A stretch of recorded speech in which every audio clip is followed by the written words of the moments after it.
한국불교 금강선언 총재 화란 스님과 함께 알기 쉬운 불교 이야기에 대해 배웁니다. 비구 250개 비군이 348개 가운데서 스님의 자격을 박탈하고 또는 우리 불교 신도의 자격을 박탈할 수 있는 4가지 불공주법과 그 다음에는 자격은 박탈되지 않는다 하더라도 20명 이상의 스님들이 계신 장소에서 참회를 하고 뉘우침을 가져야 되는 승찬법에 대해서 말씀드리고, 무슨 잘못인지는 알 수 없지만은 사람들로 하여금 마음을 작정할 수 없을 정도로 곤란한 부정법에 대해서 2가지를 말씀드렸고, 마땅히 출가자면 이런 법은 갖지 않아야 될 거 아니냐, 마땅히 버려야 될 것이다, 뒤에 가서 후회할 일이 돼서는 안 된다, 이런 사타법에 대해서 구체적으로 말씀드렸습니다.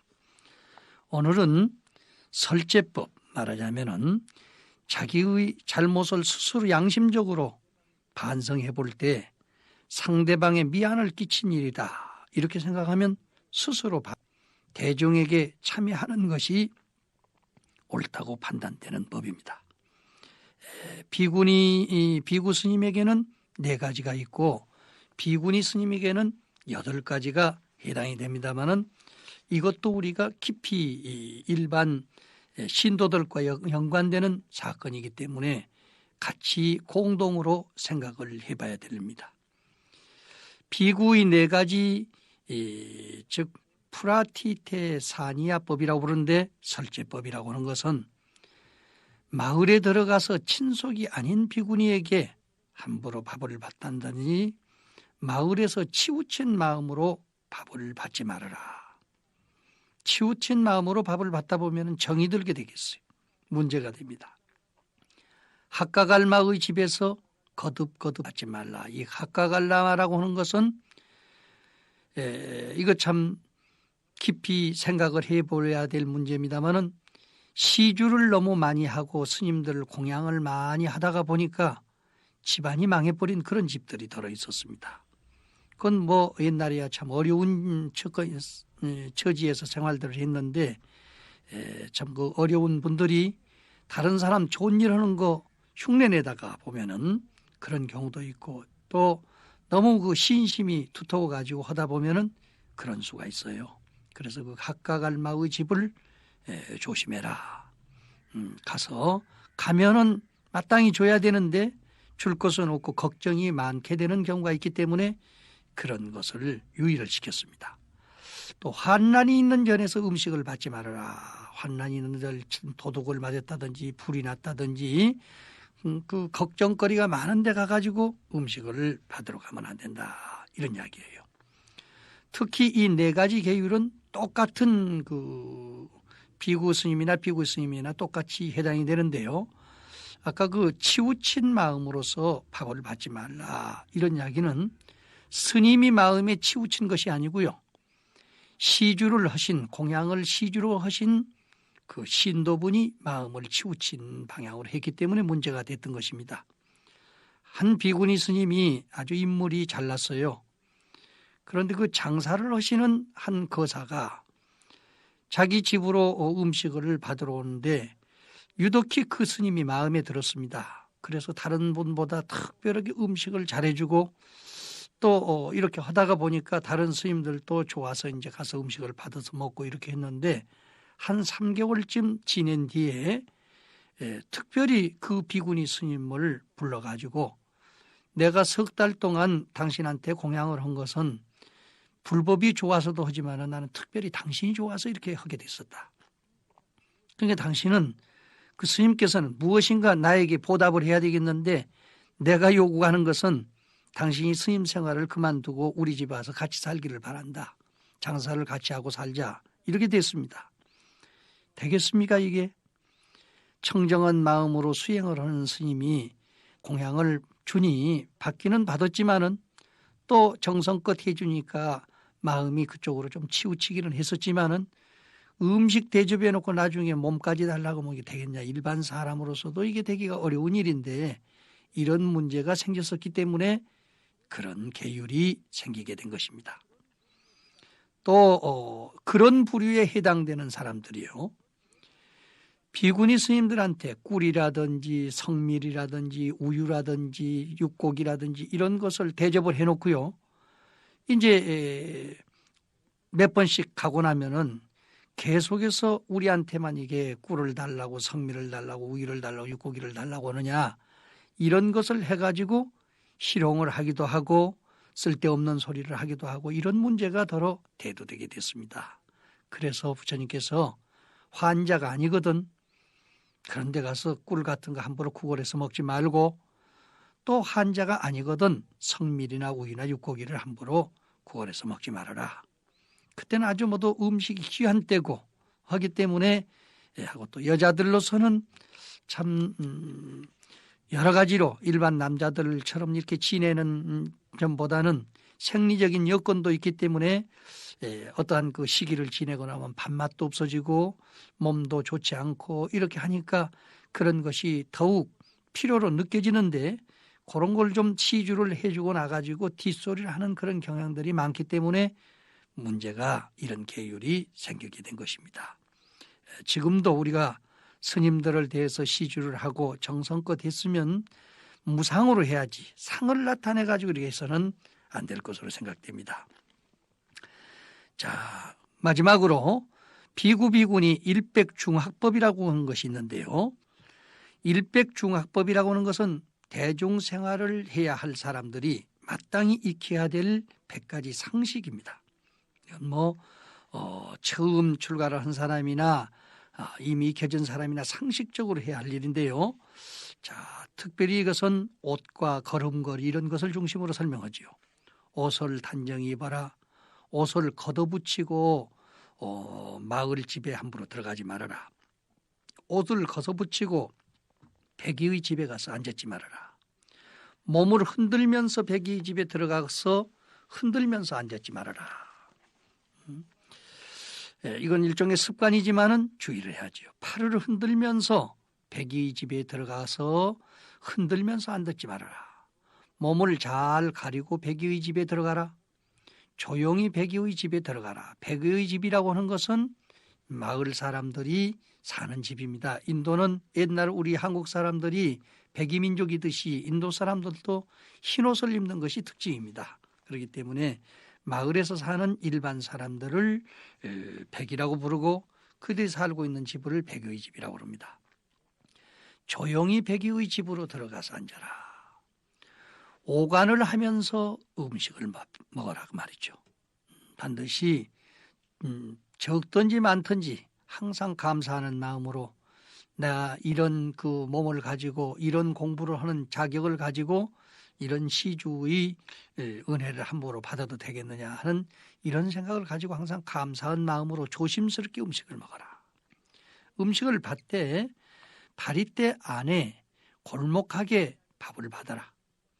바리떼 안에 골목하게 국을 받아라. 그러니까 좀 너무 그냥 음식이 가득 차게 이렇게 해서 많이 받지 말으라고 말이죠. 환자가 아니면서 국과 밥을 달라고 하지 말아라. 밥을 머금고 누구하고 말을 함부로 하지 말아라. 밥을 배워서 먹지 말아라. 이거야 일반 사람들도 상식적으로 꼭 지켜야 될 문제지요. 밥을 씹어서 소리를 내지 말 것이며 더러운 손으로 식기를 만지지 말라. 바리떼 씻은 물을 함부로 버리지 말라. 옷을 걷어붙인 사람에게 설법하지 말아라. 자, 앞에서는 밥 먹는 방법이지요. 그 앞에서는 걸음을 걸고 마을에 들어가는 방법이었었지요. 근데 이제부터서는 법문할 때에 주의를 할 문제입니다. 옷을 걷어붙이고 무슨 싸움이라도 하게 생긴 사람처럼 이렇게 돼 있는 사람들한테 함부로 설법하지 말아라. 가사로 목을 두른 사람에게 설법하지 말아라.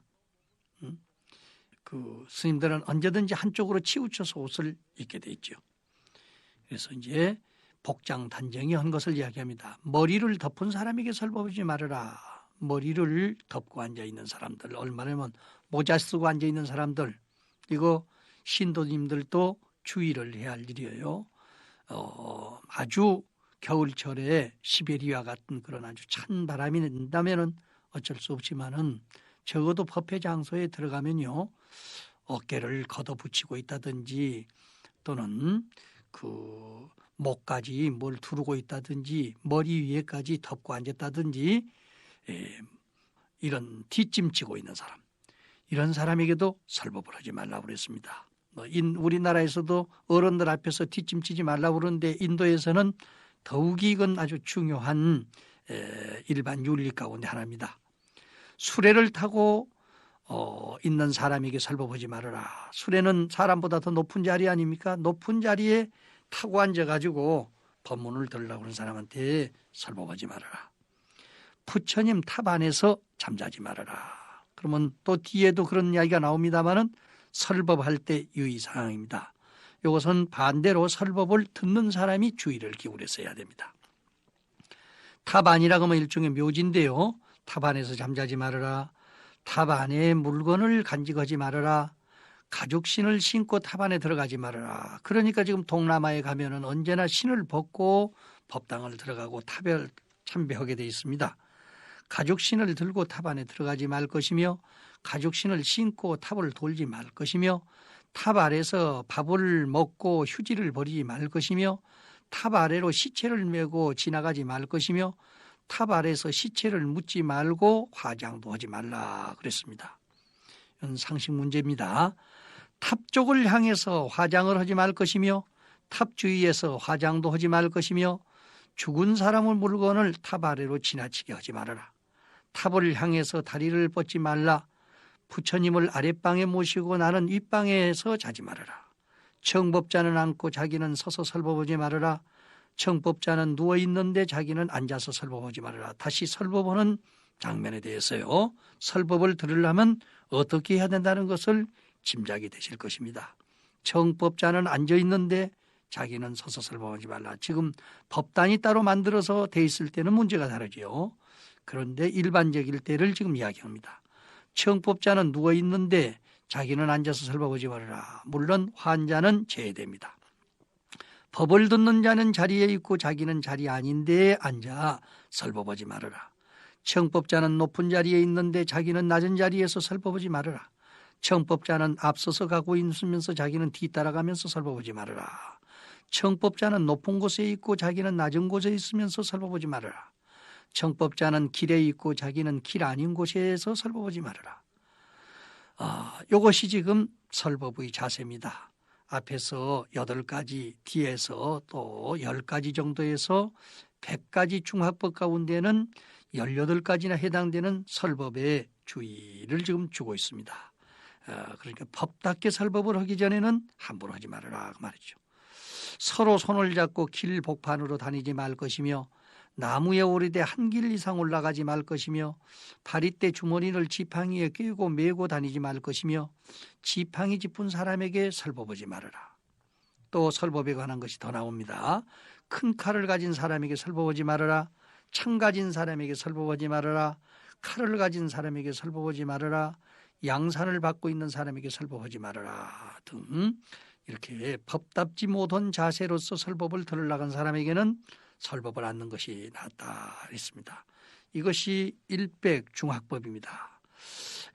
이제 마지막으로 7가지 싸움을 말리는 법이 있는데 이것은 옛날에도 말씀드린 것이 있습니다. 본인이 반드시 앞에 있는 데서 모든 것을 죄를 다스려라. 생각을 기억시켜서 없애줘라. 정신 이상이 회복된 뒤에는 회복되었다고 인정해줘라. 마땅히 본인의 자백에 의해서 죄를 다스려라. 죄상을 추구하여서 없애줄지언정 죄를 더 뒤집어쓰기 위해서 법률을 적용하지 말아라. 여러 사람이 죄를 다스릴때 개인적인 분풀이를 해서는 안 된다. 아무리 해도 해결이 잘 안 될 때는 풀로 땅을 덮듯이 모든 것을 불문에 붙이고 본래의 상태로 돌아가라. 자, 이렇게 해서 이제 비구 250개와 비구니 348개가 됐습니다. 아까 우리 탑이나 묘지에 관한 이야기는 상당히 주의 깊게 들어야 될 것입니다. 우리나라 정치 지도자 가운데 유명하신 분이 절터가 아주 묘자리로 좋다는 이야기를 듣고 절에다가 불을 놓고 탑도 밀어버리고 그 가운데다가 부모님 묘지를 썼다가 완전히 집안이 망한 일이 있어요. 자기는 중국에까지 귀향을 가고 집안은 아주 망신을 당한 일이 있습니다. 이와 같이 이 탑은 바로 부처님 사리를 모신 곳이나 고승들의 사리를 모신 그런 정신적인 의지처인데 그 자리가 좋다든지 해가지고 함부로 묘지를 쓴다든지 주위로 시체를 메고 다닌다든지 이러면 안 되기 때문에 이런 주의를 특별하게 주의게 된 것입니다. 우리는 이제 탑이 있는 장소라든지 이런 장소는 경치가 좋기 때문에 대개 그쪽으로 가서 이제 소풍도 가고 또 놀러 가면 그런 장소에서 음식도 먹고 이렇게 하는데 그런 경우가 되더라도 쓰레기 같은 거 함부로 하지 말고 깨끗이 청소하고 내 부모의 묘지나 내 스승의 탑처럼 이렇게 잘 보살펴야 됩니다. 인도 같은 데 가면은 부처님의 그 탑이 부처님이 위대하시기 때문에 그 조상들도 부처님의 탑 주위에다가 적은 탑을 만들어 가지고 다 붙여서 부처님 뵈러 가면 조상도 보고 조상 보러 가면 부처님도 뵙게 되고 이렇게 하는 그 운동이 전개되고 있습니다. 어쨌든 부처님 탑이나 불사 주위에는 맑고 향기로운 냄새가 날 정도로 도량을 청정해 가지도록 노력을 해야 될 것입니다. 그동안 우리는 4일 동안 비구비구니 해탈계를 공부하면서 우리 신도님들로서 또는 스님들로서 어떻게 오늘 이 시대의 불교를 청정한 윤리운동으로 이끌어 나갈 것인가 하는 것을 제3 반성할 수 있는 기회를 가질 수 있을 것으로 생각이 됩니다. 모든 말이 뭔 멋을 하지 말아라. 뭔 멋을 하지 말아라. 이렇게 하지 말라는 말로 돼 있기 때문에 어느 분은 글을 쓸 때 불교는 아니불자를 전부 통한다. 이런 이야기를 하신 분도 더러 계십니다. 그렇지만은 그 아니불자를 뒤집으면 무엇은 해야 된다는 말이 된다는 것을 항상 생각을 해야 됩니다. 자, 불교 계율은 사람을 구속하고 세상을 두렵게 하기 위해서 만들어진 것이 아닙니다. 범한 자가 있으면 거기에 알맞는 제재를 가하다 보니까 법률로 제정되게 됐던 것입니다. 말하자면 법을 먼저 만들어 놓고 사람들로 하여금 지키게 하는 것이 아니라 사람들에게 폐해를 끼침으로 인해서 사회적, 가정적인 문제가 제기됨으로 인해서 생긴 것이기 때문에 기독교 율법처럼 절대성을 가지지 않습니다. 그러므로 계율은 잘 알고 또 가지고 범할 줄을 알 줄 아는 사람이 돼야 된다. 그래서 좀 이상한 말 같지만은 치범계차의 율을 잘 알아야 된다 그랬습니다. 말하자면 청정하게 계율을 지키는데 지키는 것은 자기를 위해서 지켜. 자기만 잘하면요 다른 사람에게도 좋은 영향을 미쳐줄 수가 있습니다. 그러나 불가피하게 범할 때가 있습니다. 예를 들어 말 같으면 서산 사명대사가 일본 사람들이 와가지고 한 사람이 수백 명씩 사람을 죽여. 그러니까 차라리 내가 가서 그 한 사람을 잡음으로 인해 가지고 만 사람을 살려야 되겠다. 일별백계식으로. 인과의 법으로 볼 때는 내가 마땅히 지옥에 들어가는 한 있더라도 중생을 살리기 위해서는 안 되겠다. 그래서 임진왜란 나서신 거 아닙니까? 그런 때는 비록 그 죄를 범하는 것을 알면서도 중생을 위해서 범하게 되는 것입니다. 또 불가피해서 병을 낫게 한다든지 어려운 여건에서 구원을 해야 될 때는 개방적인 계율을 쓸 수가 있어요. 못 먹는 것을 먹을 수도 있고 못하는 것을 할 수도 있는 그런 경우도 있습니다. 그러나 나중에 후회해서는 안 되기 때문에 철저하게 자기 자신을 위해서 사회의 안녕을 위해서 가정의 평화를 위해서 철저하게 가리고 지켜야 된다. 그것이 지범계차의 율법입니다. 잘 가지고 불가피할 때는 범하고 어떤 때는 개방을 하되 또한 그것을 철저히 가릴 줄을 아는 사람이 불교 계율을 잘한다고 했습니다. 그러나 어떤 분은 능히 개방을 해도 될 수 있은 그런 처지에 있을 때 개방을 했는데도 불구하고 다른 사람들이 볼 때는 그걸 보고 아주 하는 그런 경우가 들어 있습니다. 그렇기 때문에 중생 근기 따라서 그것도 보여줄 일이지 근기도 닿지 않는 사람들 앞에서 함부로 보여주면 그 또한 흉내내다가 잘못되는 사람이 많이 있기 때문에 역시 자리이타 각행원만의 도가 아니면은 주의를 해야 되는 것입니다. 계율의 기본 이념에 대해서 이제 오늘 특별히 말씀을 드리도록 하겠는데, 자, 불교 계율은 제정 당시부터 10가지 뜻을 가지고 제정을 했습니다. 첫째는 대중을 통솔을 위해서, 둘째는 대중의 화합을 위해서, 셋째는 대중의 안락을 위해서, 넷째는 다스리기 어려운 자를 잘 다스리기 위해서, 다섯째는 부끄러워하는 자들에게 안락을 주기 위해서, 여섯째는 믿음이 없는 사람에게 믿음을 주기 위해서, 일곱째는 이미 믿음이 있는 자에게 더욱 믿음을 키워주기 위해서, 여덟째는 현세의 번뇌를 끊기 위해서, 아홉째는 후세의 약을 끊기 위해서, 10번째는 정법의 영구 유통을 위해서 설하게 된다고 했습니다. 그러니까 법을 만들 때 물론 어느 법이든지 나쁘게 만들기 위해서 만드는 법은 없습니다만 오직 기본적인 이념이 대중통솔입니다. 불교는 만성바지를 가진 사람들이 모두 한테 모여 있기 때문에요. 참 천차만별한 그런 인격자들이 어울려져 있습니다. 제각기 자기 주장을 할 수도 있기 때문에 일반 사람들 다스리기보다는 훨씬 10배, 100배가 어렵다고 하는 겁니다.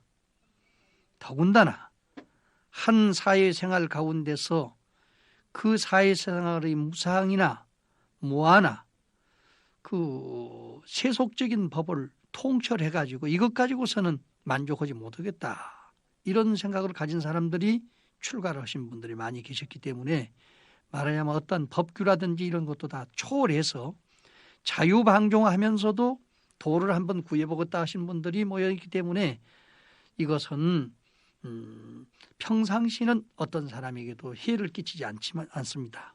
그런데 이런 분들을 흉내내서 따라서 출가하신 분들이 들어있고 또 같이 그 밑에서 일을 보던 사람, 요즘 말로 할 것 같으면은 주인 되는 사람이 출가를 하니까 따라서 밑에서 옛날에 일을 보던 노예까지도 같이 출가를 하는 수가 있어요. 그러나 일단 불교에 들어오면은 주객이 없어집니다. 절대 평등하지요. 그렇게 하다가 보니까 주인한테 참 선생님한테 대해서는 특별하게 제지할 필요도 없는데 그 밑에서 일 보는 사람들 가운데서 잘못하는 사람들한테는 여러 가지 말수가 나오게 된단 말이죠. 그래서 이제 모든 사람을 원만 구조하게 만드는 데는 이러한 계율이 절대적으로 필요하다. 이렇게 해서 불교에서 계율을 만들어 놓고 그 계율을 나중에 구족계다 이렇게 부르게 됐습니다. 모든 사람의 마음을 원만 구족하게 하는 동시에 내 마음 또한 원만 구족하게 되는 것을 기본으로 해서 울타리를 형성하는 것이다 그 말이죠. 그래서 범어로서는 우파 삼파나 이렇게 부르고 있는데 번역을 하면은 열반에 가까이 간다. 열반에 가까이 간다. 평화에 가까이 간다. 항상 즐겁고 자유롭고 깨끗하게 사는 법을 가차히 하는 법이다. 그런 뜻이에요. 사람의 마음을 원만구족하게 해서 평온하게 함으로 상라가정의 열반을 증득하게 하는 것이 곧 개인까닭으로 그렇게 부르게 된 것입니다. 그래서 이제 소위 개는 악한 병 가운데서 양약이 된다. 계율이 없었더라면요 무슨 병을 저지르고도 그 병이 되는 줄도 모르고 있습니다. 그런데 그 계율이 있었기 때문에 미리 예방을 해가지고 아주 약 삼아서 그걸 잘 몸을 보양할 수 있게 됐었다 그 말이죠. 대포해 중에서 수효자가 된다. 두려움 속에서 걱정을 하고 있는데 부처님 계율이 그 만들어야 제정되게 된 동기를 쭉 살펴보면서 그것을 올바로 이해하고 있다면은 내가 이런 두려움 속에서 걱정할 필요가 없다 하는 그런 생각이 나지게 되는 거지요.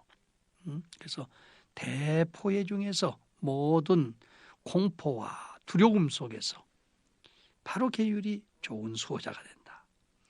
어두움 가운데 광명이 된다. 마음이 때를 따라서 환경 따라서 늘 때때로 캄캄해질 때가 있지요. 자기도 모르는 사이에 흐려질 때가 있습니다. 그런 때 내가 이래서 되겠느냐? 부처님 앞에서 계를 지키겠다고 맹세를 한 사람이 내가 이런 일을 해서 되겠느냐? 이런 생각을 한 생각 일으키면 그 어두운 마음이 곧 광명으로 변합니다. 그 어두운 마음을 일으키는 것이 바로 탐짐치가 중심이지요. 탐욕을 일으키고 성을 내고 어리석음을 일으켰을 때에 바로 이 계를 가지고 마음을 잡았다면 그 탐진치 삼낙으로 인해 가지고 지옥악이 축생의 사막도에 떨어질 사람인데 그걸로 인해서 해탈을 얻었기 때문에 계는 곧 사막도 중에 교량이 된다. 지옥악이 축생을 가는 데서 거기서 벗어나는 다리가 된다. 교량이 된다. 만물을 생성하는 대지요. 계율을 지켜본 사람만은 능히 마음으로 느낄 수 있었을 것입니다마는 청정한 마음으로 세상을 살다 보면 만물이 다 그 복을 받고 소생하는 것 같은 기분이 날 뿐만 아니라 이 몸뚱아리가 전부 생생하게 새살이 돋는 것 같은 그런 기분이 납니다. 하물며 이 몸이 그럴 때 천지 만물이 어찌 소생하지 않겠어요? 그렇기 때문에 청정한 계율을 엄숙히 잘 지키는 사람은 길을 가면 개도 함부로 짖지 않는다. 이런 말씀이 있어. 만복이 함께 모이는 바다다. 계행을 잘 지키는 스님, 계행을 잘 수행하는 보살님, 이런 분들이 어디 가보세요.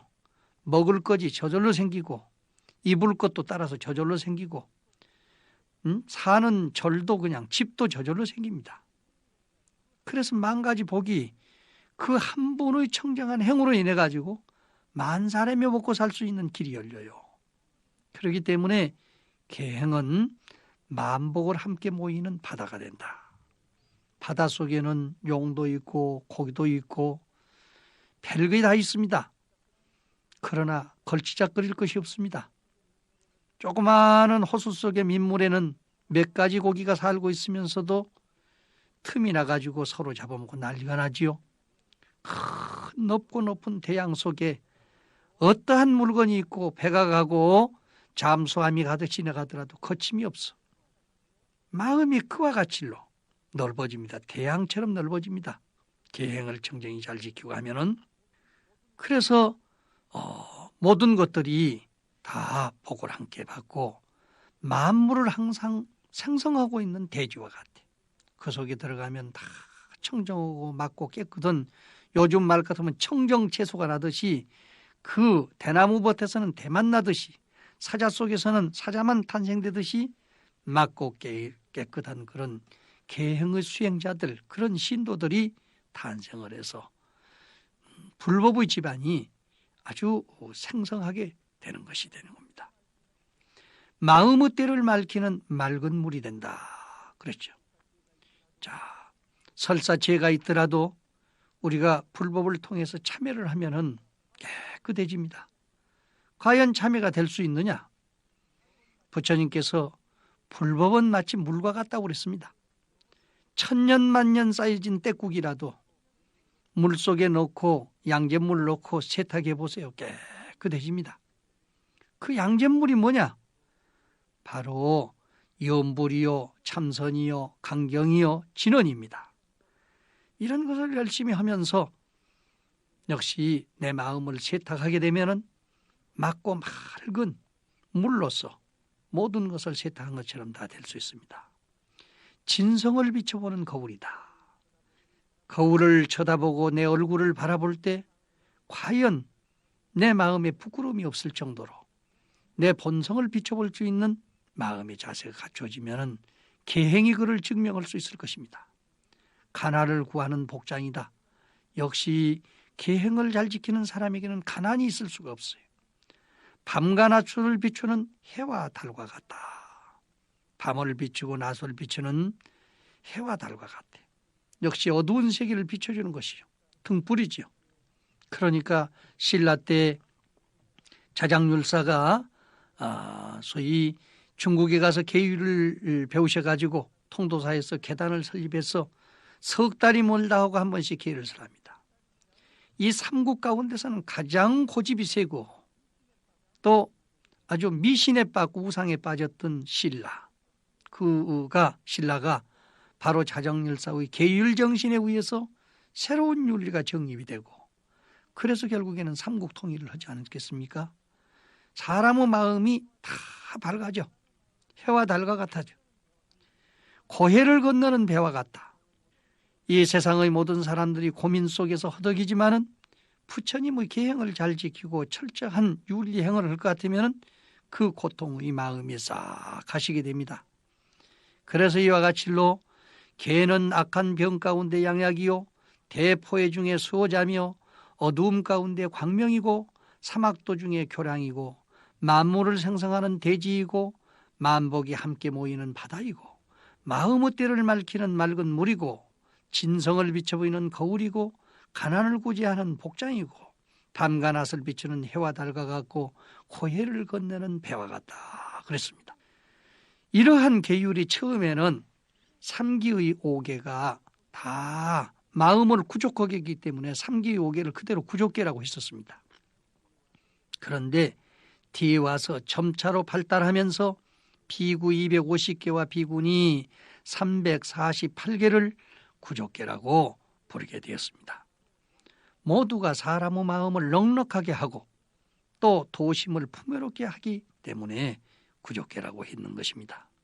그러므로 범안경에 그런 글귀가 있습니다. 보조진노 폭문 진시보현 진법계 일체유심 계응섭 푸동이순 편주행이다. 보조 진노 폭문 널리 진노 어폭의 문을 비춰서 진시보현 진법계다. 진짜로 이것은 보현보살의 진짜 진리의 계가 된다.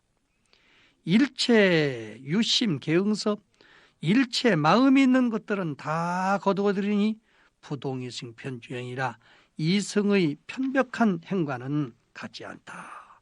대승보살의 넓은 마음으로 구족계를 원만히 가져서 사해를 밝히도록 노력하자는 그런 말씀인 것입니다.